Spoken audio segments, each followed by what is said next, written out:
Luc Buée. Luc is the director of the Lille Neuroscience and Cognition Research Center, and he's also the force behind the EuroTau, the European Tau Consortium that I'm aware that some of you are part of and have been involved in. So again, Luc, thank you for coming and welcome to Salamanca. Thank Miguel, thank the organizer. It's always a pleasure to come to a CN Cybernet meeting. I mean, remember the last time I came, I think it was in Alicante. So pleased to be in Salamanca. For me, it's the first time, and the first time, you know, you always remember. So I think I will remember this nice stay in Salamanca. So I will try to give you today my point of view, of course, of Tau therapeutic strategies. And I think I will build a lot about what Ken and Michel just said. And because what we have is all of a textbook of Alzheimer's disease is often this picture. And if you look at this picture, I mean, the idea is that Tau is a microtubule-associated protein, and Tau can get phosphorylated. You get depolymerization of microtubules, and phospho-Tau get aggregated. You listen, like me, to Michel and Ken, and nobody has talked about microtubules. And maybe because of that, because if you look at current clinical trials for either microtubule stabilizer, modulators of phosphorylation, or inhibitors of aggregation, there is no much hope. Even if for phosphorylation you still have some molecules going on, but it means that there is something else. And the idea is that Tau may not be only a microtubule-associated protein. It's clear that what we have all in mind, this regulation by phosphorylation of the binding of Tau to microtubules. But if you look at the literature, for instance, when you have Tau deletion, and you look at synaptic plasticity, okay, either in young or old animals, you will see some change in LTP, LTD. So, okay, you can say, yeah, of course, if there is microtubule disassembly, you will have also problem for synaptic plasticity. Now, if you look at Tau deletion again, you will see that you have metabolic consequences. Indeed, when you look at Tau knockout mice, they gain weight, meaning not being obese, but really gain weight. So we try to understand why they gain weight, and what we found out is that Tau is also able to bind to P10.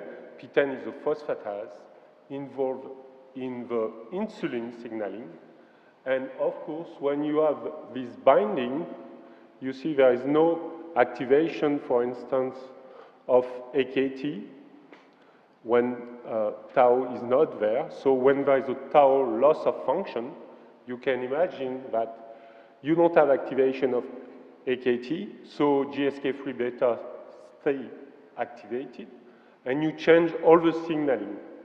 This P10 Tau interaction was also found in other models, for instance, in the group of Lennart Müke in San Francisco, where they found also that Tau interact with P10. So once again, we're thinking about Tau as a normal protein, but Tau is also found, for instance, in beta cells in the pancreas. And Tau has been found to be, to interfere with the release of vesicles containing insulin. So you know the link between diabetes and Alzheimer's disease. Maybe there is something with Tau, not only in the brain, but also in the periphery, and we have to take that into account for our new therapeutic strategies. Another huge evidence, so that's why there are so many articles here, is that tau has also some important role in the nucleus.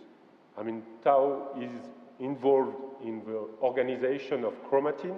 We have a number of articles on that. Tau also binds to nucleic acid, RNA, or DNA. And when you have a huge oxidative stress, I'm sure George will talk about oxidative stress this afternoon. When you have this oxidative stress, of course, you have some changes in DNA. You need DNA repair. You need really something to protect your nucleic acid, and tau is there. Now, if you have a tau loss of function, of course, you will have disorganization of the chromatin, and you have aberrant expressions of many genes. So maybe there is also something there to be explored. Okay, so what's the best way?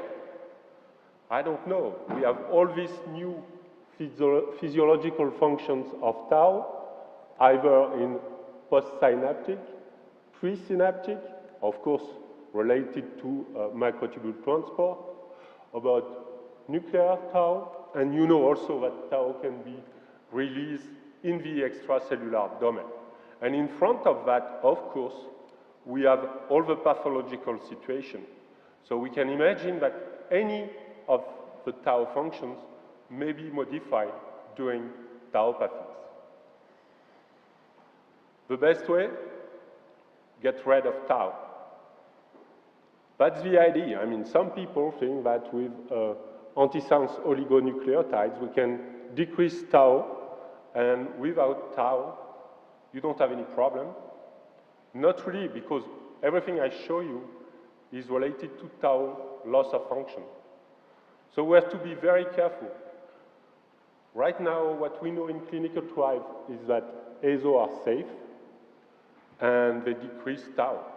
So it works, and the next clinical trial will tell us if it's the right approach. But I think with the presentation of Michel and Ken, I mean, the idea is really now we know that we don't have one tau pathology, but many tau pathologies. And we have to think to tauopathies as rare disorders with a specific therapeutic approach for each of them. You're not going to say, okay, I'm going to cure Alzheimer's disease. I'm a big pharma. I don't want to spend too much money. So I will try first in PSP, progressive supranuclear palsy, because it will be cheaper.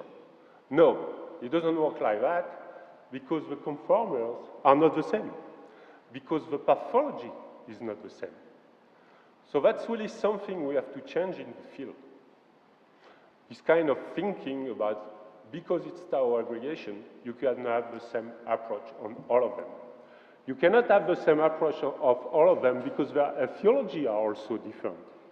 I mean, they're coming from repeated traumatic brain injury, like in CTE, with a 6-tau isoform, which are different from the one you find in Alzheimer's disease. It can be infectious, metabolic, toxic, genetics. And in any case, I mean, we don't know really why tau aggregates. Is it lipids, cholesterol? Is it heparin or any polyanions? Is it truncation? Is it phosphorylation? I mean, you see there are many, many things going on. It may be overexpression. We know that when you have microduplication of the tau gene, you get pathology. And when you have this microduplication, depending on the patient, you will have aggregation of 6 repeat tau, 4 repeat tau. So there is a huge heterogeneity. So it's a very complex idea. So I think that really we need personalized medicine and really to go for each disorder. Well, I talked already about most of them. Let's focus a little now on alternative splicing, because we talk a lot about this 3 repeat, 4 repeat tau. So the idea is when you have modified tau splicing, you will have modified function of tau and neurofibrillary degeneration. You know it's based on FTDP17, so mostly the mutation on the tau gene able to change alternative splicing of tau. There's a couple of them here, not all of them, I think, but many of them. And you see that most of them will change the ratio from 4 repeat to 3 repeat. So you have an increase of 4 repeat tau. Can we target 4 repeats tau? Yeah, maybe. But it's not the only disorders where you have change in splicing. There is a rare tauopathy, which is a neuromuscular disorder called myotonic dystrophy. Myotonic dystrophy, when people live long enough, they develop neurofibrillary degeneration in their brain. There is no amyloid deposition. Sometimes we found some Lewy body, and the alternative splicing is changed. You don't have the exon 2 and 3, and you don't have the exon 10, meaning what you have is only the fetal tau isoform which aggregates. Why that? It's a neuromuscular disorder, but in fact it's a multisystemic disorder. In this disorder, it's a little like Huntington disease. You don't have any polyglutamine tracks, you have CUG tracks, meaning there is some CTG repeats in the gene of DMPK, and these CTG repeat, when you have the mRNA, it will become CUG repeat. But this protein, this CUG repeats, not like in Huntington, they are not translated, meaning you stay at the mRNA level, and you get a repetition of CUG repeats, able to cluster splicing faster, sequester splicing factor into foci. So this kind of stuff. And of course, many mRNA are affected by this sequestration, especially those where muscle blind is involved. And for instance, the insulin receptor has these alternative splicing change, and these people have a kind of diabetes. They have insulin resistance. They have, of course, it's a neuromuscular disorder, so they have myotonia linked to a defect in alternative splicing in chloride channel. They have heart problem and related to splicing in troponin T, and they have muscle weakness. Many other genes are involved, and in the brain, they have cognitive impairment, neurofibrillary degeneration, mostly related to tau alternative splicing, as I told you, but also APP, but also the NMDA receptor, and muscle blind itself. So with the group of Morris Swanson, we really show that CUG repeats were able to sequester muscle blind. And what we decide to do in the lab with our collaborator, Dennis Furling, is to have a gene therapy approach, where instead to try to knock down muscle blind, we replace muscle blind by a truncated muscle blind, where the carboxy terminal part is missing, and this decoyed muscle blind will in fact bind instead of the native muscle blind, and then you have a release of the functional muscle blind. And in this way, you are able to remove foci and to restore muscle function. Currently, we're doing the same thing in the brain, so we hope to have this kind of data also for the brain. So that's the way to really target tau pathology in an indirect way, but that's really something we have to think about neurodegenerative disorders.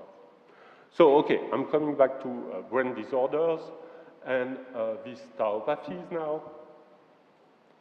And just to tell you that with the initial work of Michel and Marcus Tolnay on seeding and spreading, there is a huge hypothesis in the field now Maybe you have heard of it. It's also there in Parkinson.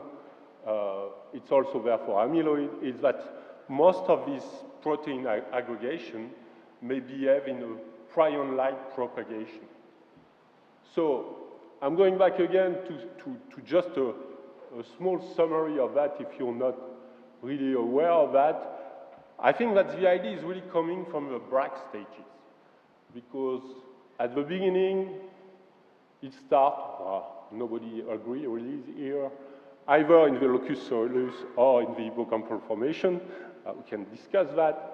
That is going to polymodal association area, unimodal association area, and then the entire cerebral cortex.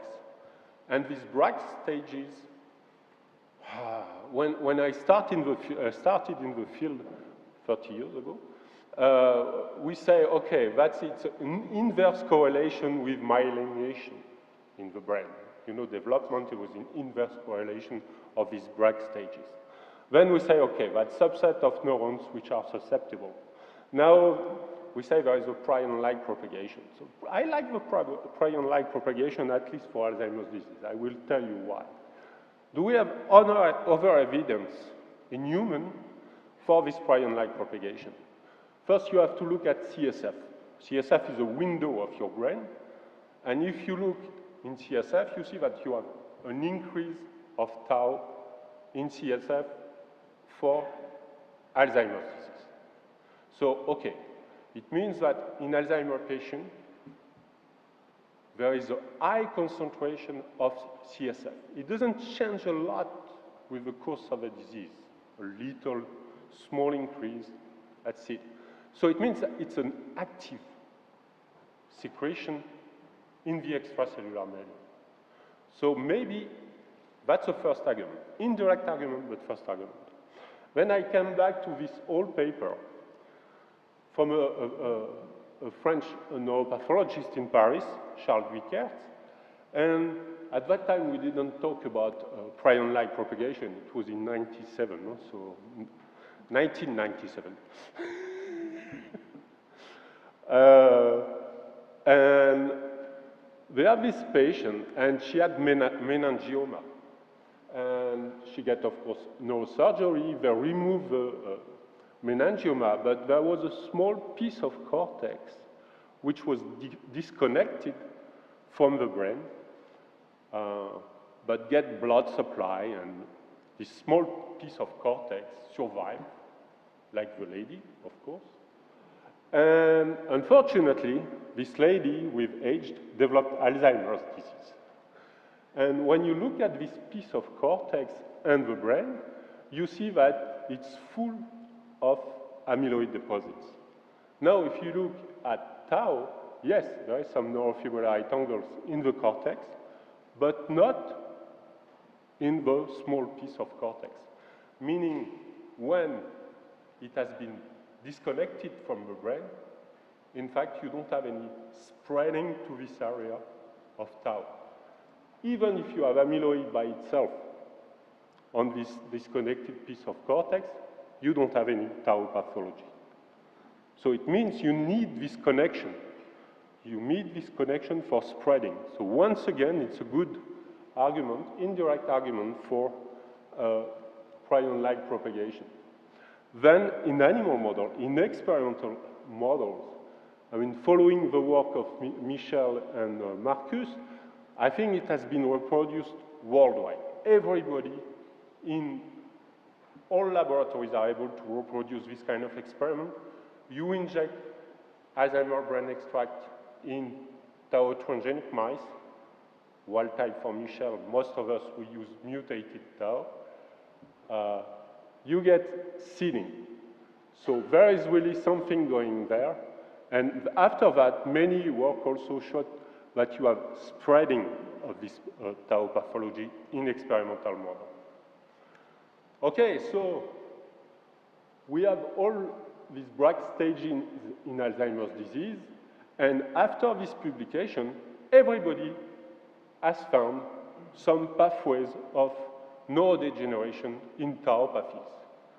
Some were there a little before, but Other came just after the prion-like propagation, like in Pick's disease. And in PSP, you know how it is complex to diagnose PSP. Is it cortical, subcortical, cognitive, or motor? That's a real problem. So to have a pathway like that is very difficult to believe. So that's the point where we are. But the idea of the prion-like propagation, at least in Alzheimer's disease, was a real opportunity because we arrived with a concept of extracellular tau. And of course, if you have tau in extracellular domain, you can target tau. And you can target tau especially by immunotherapy. We know also that when you look at neurofibrillary tangles, I mean, it takes about 15 to 20 years to have a ghost tangles. So you have a therapeutic window there. So that's something very important. Of course, people like Dave Holtzman try this kind of antibody, this passive immunotherapy, show in experimental model it works very well, and after that, it was the rush on passive tau immunotherapy. That's a copy of the Alzforum database on immunotherapy, mostly passive, 2 actives.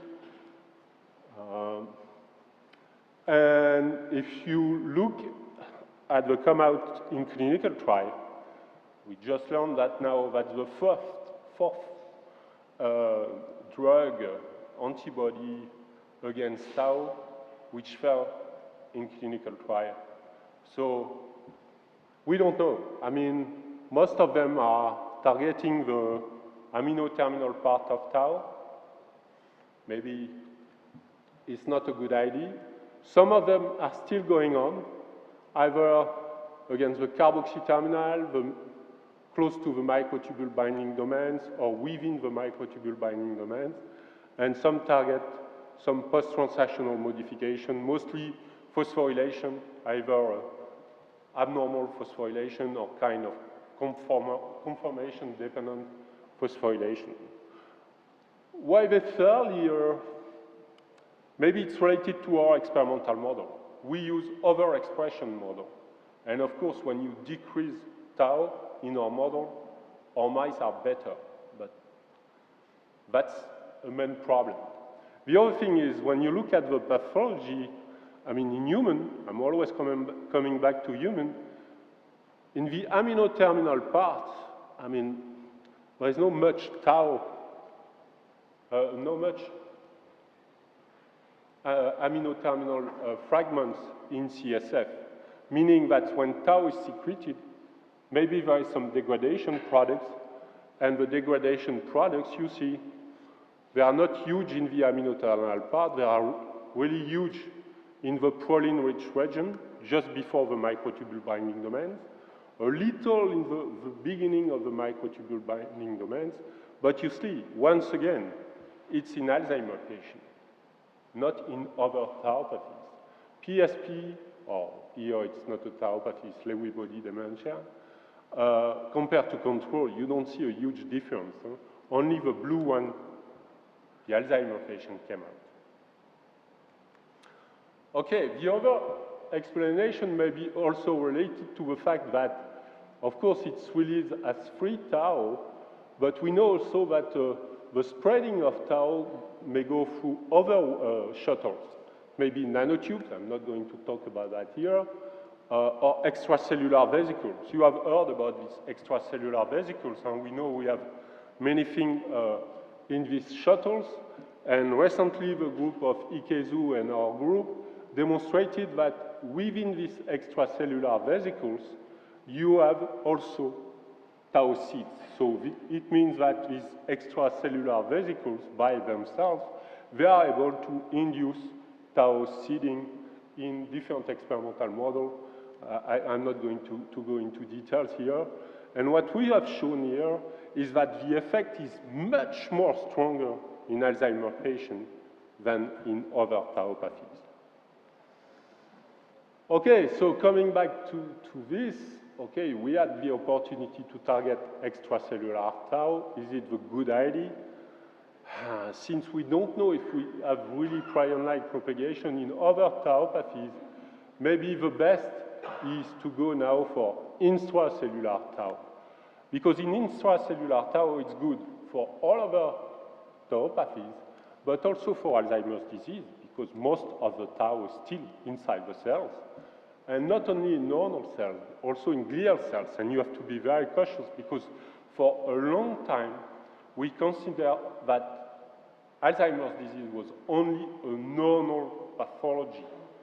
We know now that the glial components are very important, and we have also to take this into account.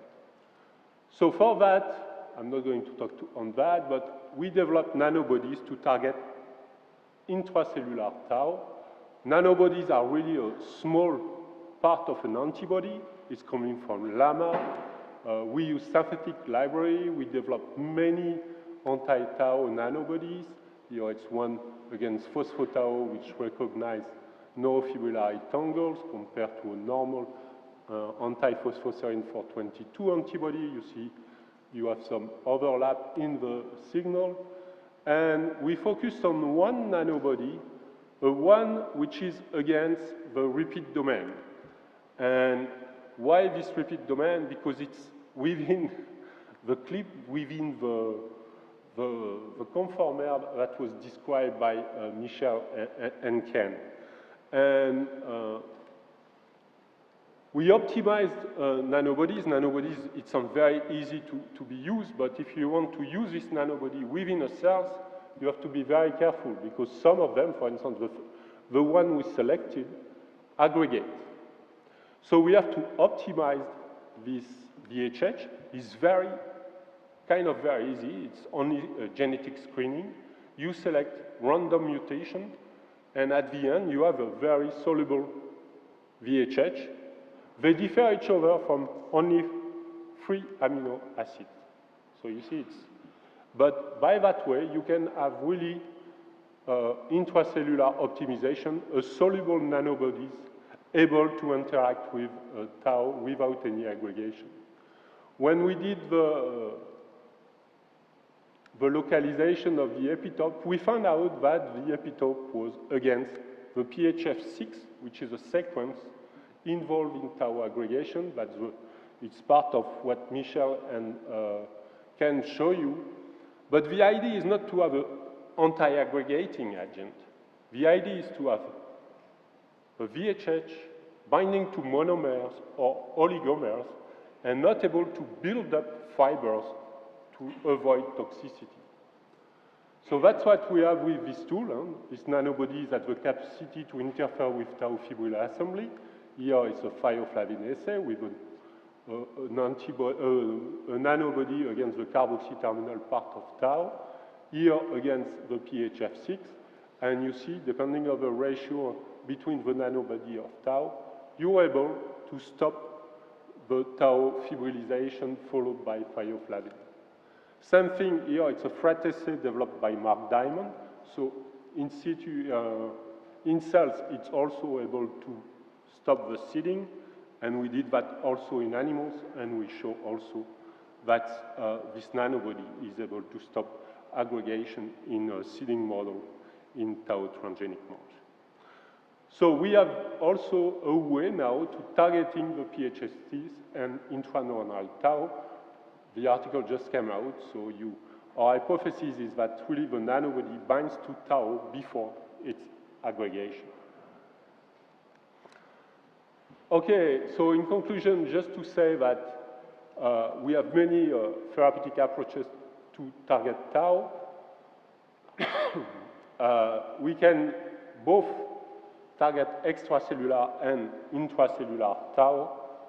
And there is other anti-tau strategies. I don't have time to talk about that, but some compounds or small compounds are also available right now. We work a lot on piperazine molecules. We show very interesting data also. And of course, prevention is something very important. It's not time for coffee break, it's time for lunch, but don't forget your coffee. because we show really there's some beneficial effect of caffeine, mostly by playing on the adenosine receptor. And once again, the adenosine system, the cholinergic system, allow for brain homeostasis. And really, you can do lipidomics, transcriptomics, epigenomics, and see what caffeine is doing. It's going to activate your neurons to slow down your glial cell and metabolism. But in case you're learning, I hope you're learning today, you will be really remembering also if you have taken caffeine at the coffee break. So, I hope you had so. Here it's the same thing. So, just to thank my team, the adenosine guy, mostly people working on prion-like propagation, and myotonic dystrophy, people are working on other aspects of the work. Nano team, all the people working on the VHH. And just to finish, in April 2023, we will have the next Euro-Tau meeting, and we will have also the winner of the Rainwater Prize 2023. So the first one we are very lucky to have in here. Michel, Dave Olsman, Alison Goat. I think that Ken is also involved in this rainwater board, so we are all family here. So please join us if you're interested on Tau.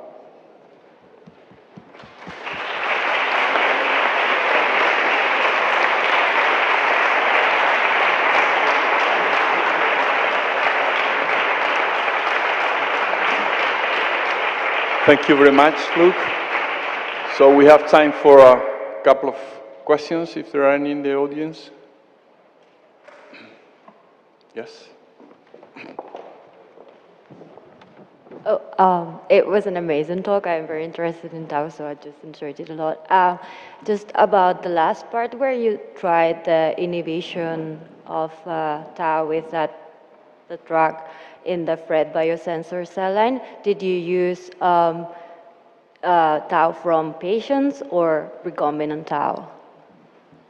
Thank you. So for the in vivo experiment in seeding of Tau transgenic mice, we use Alzheimer patient. For the Fred assay of Mark Diamond, we use K18, since the epitope of the PHF6 is within K18. For us it was easier. But I mean, I can tell you it's not published, but it works also with Alzheimer patient. All right, any other question? Okay, so I think it's time to close the session, and not before thanking all three speakers for very amazing talks. Thank you very much.